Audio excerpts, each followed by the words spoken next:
त्वमेव माता च पिता त्वमेव त्वमेव बन्धुश्च सखा त्वमेव त्वमेव विद्या द्रविणं त्वमेव त्वमेव शर्वं मम देवदेव। ॐ नमो भगवते वासुदेवाय नमः। ॐ नमो भगवते वासुदेवाय नमः। ॐ नमो भगवते वासुदेवाय नमः। देवियों एवं सज्जनों, गोस्वामी तुलसीदास जी महाराज द्वारा विरचित श्री रामचरितमानस के बाल कांड में निहित प्रसंग आपके सम्मुख प्रस्तुत करने हेतु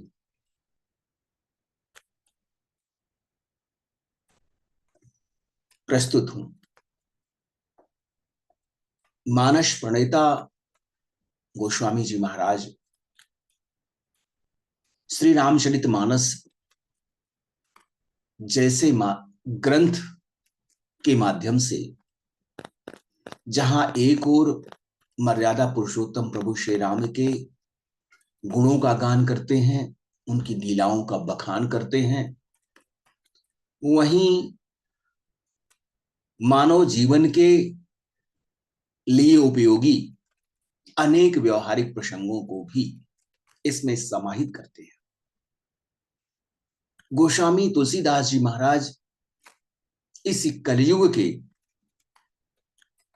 अवतारी पुरुष हैं, जिन्होंने इस महान ग्रंथ की रचना करके संपूर्ण विश्व को मर्यादा का पाठ पढ़ाया, सामाजिक सरोकारों से अवगत कराया, रिश्ते नातों की विश्वसनीयता, रिश्ते नातों की गरिमा का एहसास कराया।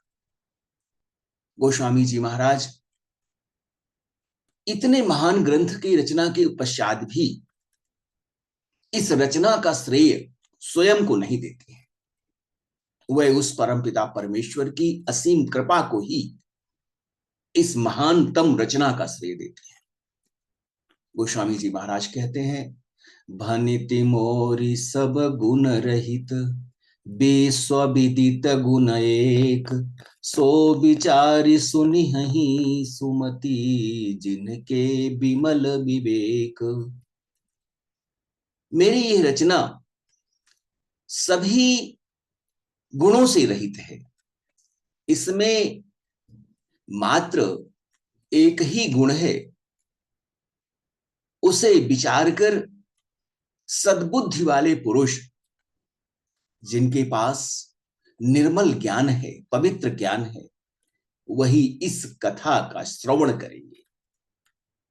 दुर्बुद्धि, कुमार्गी, यो मंद बुद्धि वाले चिंतक, विचारक इस रचना का न तो गान करेंगे और न इसका श्रवण करेंगे।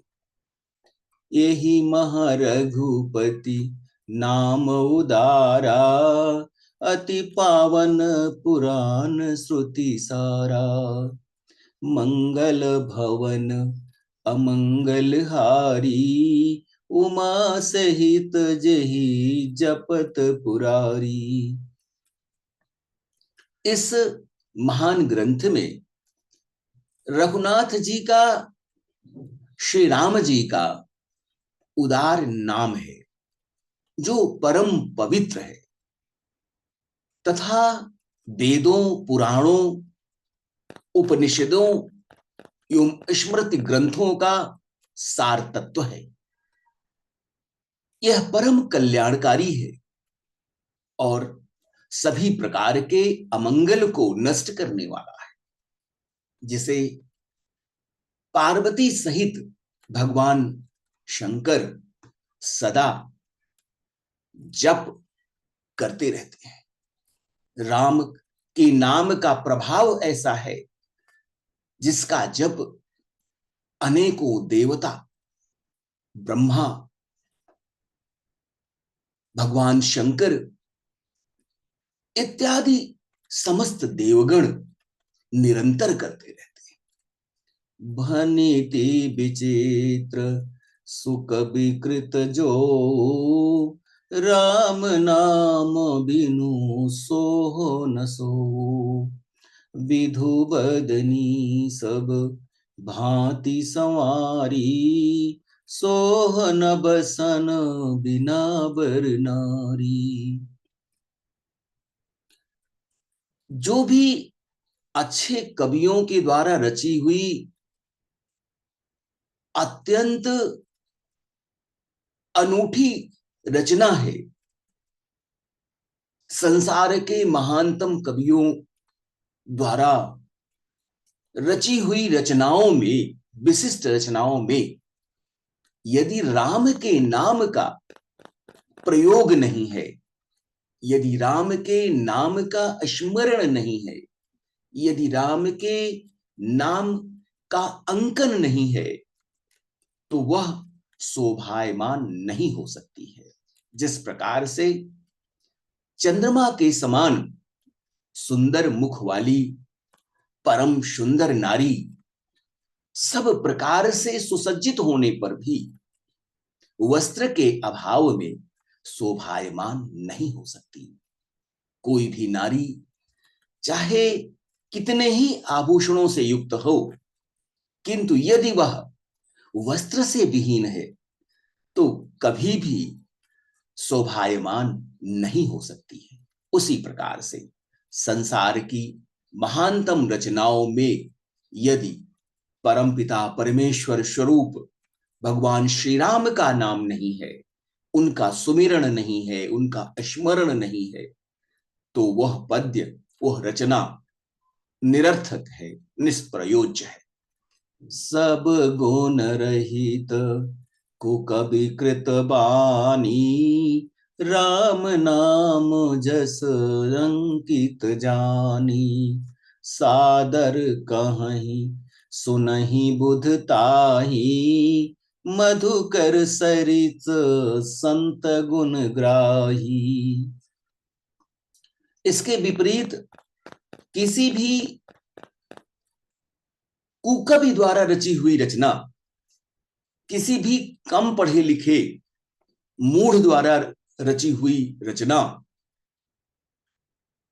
सब गुणों से रहित होते हुए भी यदि राम के नाम का यश अंकित है, यदि राम के नाम एवं उनकी लीलाओं का अंकन है, तो वैसी रचना का श्रवण गान बुद्धिमान लोग आदर पूर्वक कहते और सुनते हैं।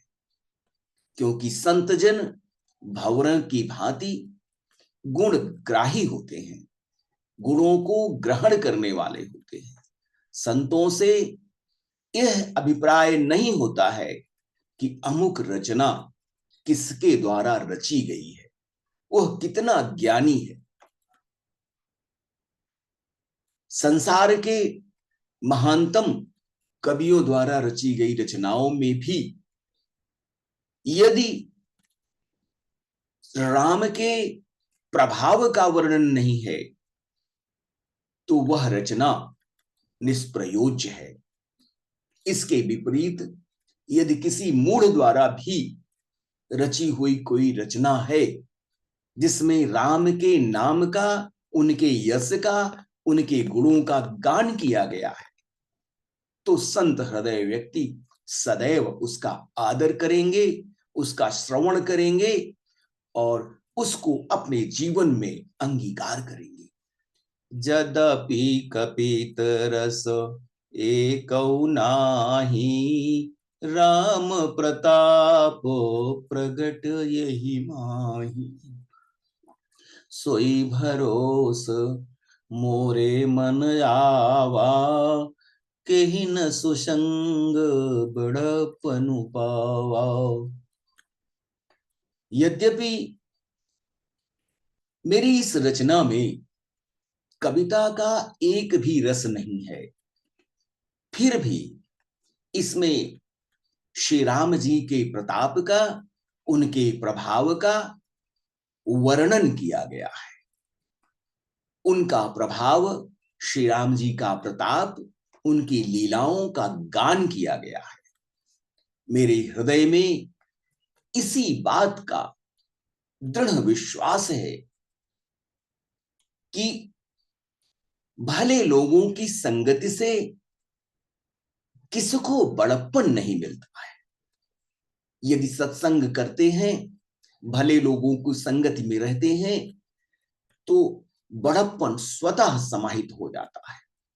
भगवान राम जैसे महान परमात्मा स्वरूप श्री राम का वर्णन जिस काव्य में हुआ है, जिस महाग्रंथ में हुआ है, वह रस रहित होते हुए भी सरस है। उस रचना का गान, उस रचना का श्रवण युगों युगों तक होता रहेगा। धूमऊ तजई सहज करु आई, अगरु प्रसंग सुगंध बसाई। भनिति भदेश वस्तु भलि कै बरनी, राम कथा जग मंगल करनी। धुआं जैसा निष्प्रयोज्य और घातक तत्व भी यदि सुगंध के संगत में आ जाता है, अगर के संगत में आ जाता है, सुगंध की संगति में आकर वह अपने स्वाभाविक गुण, जो उसका गुण धर्म है, कड़ुआपन, उसको वो छोड़ देता है।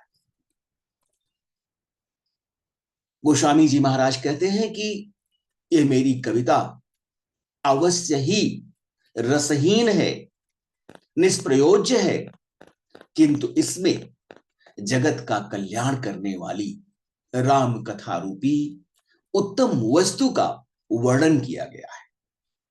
इसी कारण यह इस भौतिक संसार में युगों युगों तक अच्छी समझी जाएगी, महान समझी जाएगी। मंगल करनी तुलसी कलिमल हरनी, तुलसी कथा रघुनाथ की। गति कोर कविता सरित की, जम सरित पावन पाथ की। प्रभु सुजस संगति भनिति भली, होई सुजन मन भावनी। भवयंग भूति मसान की, सुमिरत सुहावनी पावनी।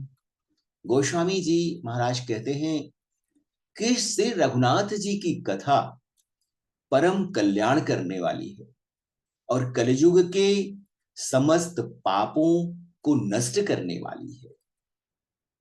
यह कविता रस छंद और अलंकार से रहित होते हुए भी नदी की चाल, पवित्र जल वाली नदी गंगा जी की भांति टेढ़ी मेढ़ी है। इस कविता में सुर, ताल और लय का अभाव है, किंतु यह कविता रूपी नदी जो पवित्र गंगा के समान है, जिसकी चाल टेढ़ी मेढ़ी होने पर भी वह परम पूज्य है, परम आदरणीय है। प्रभु श्री राम जी के सुंदर यश से, सुंदर यश के संयोग से यह कविता सुंदर, परम सुंदर तथा सज्जनों के मन को हरण करने वाली हो जाएगी।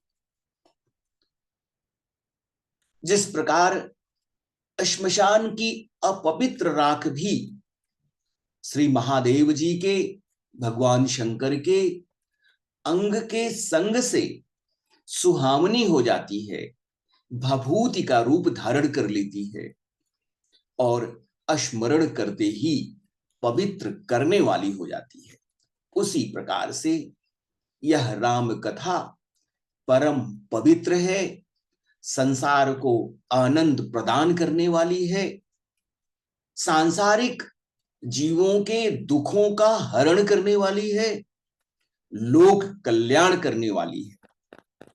ऐसी रचना रस छंद अलंकार से विमुक्त होते हुए भी मर्यादा पुरुषोत्तम प्रभु श्री राम के गुणों का गान करने के कारण, उनके यशों का गान करने के कारण, उनकी लीलाओं का गान करने के कारण सदियों तक, युगों युगों तक पूज्य रहेगी और जनमानस के पटल पर अनवरत सुशोभित रहेगी। यह अविस्मरणीय है। यह रचना काल के अवसान पर भी युगों युगों तक पवित्र गंगा की भांति सदैव प्रवाहमान रहेगी और अपने परम पवित्र जल से मानव शरीर, मानव मन को परम पवित्र करने वाली, परम कल्याण प्रदान करने वाली होगी।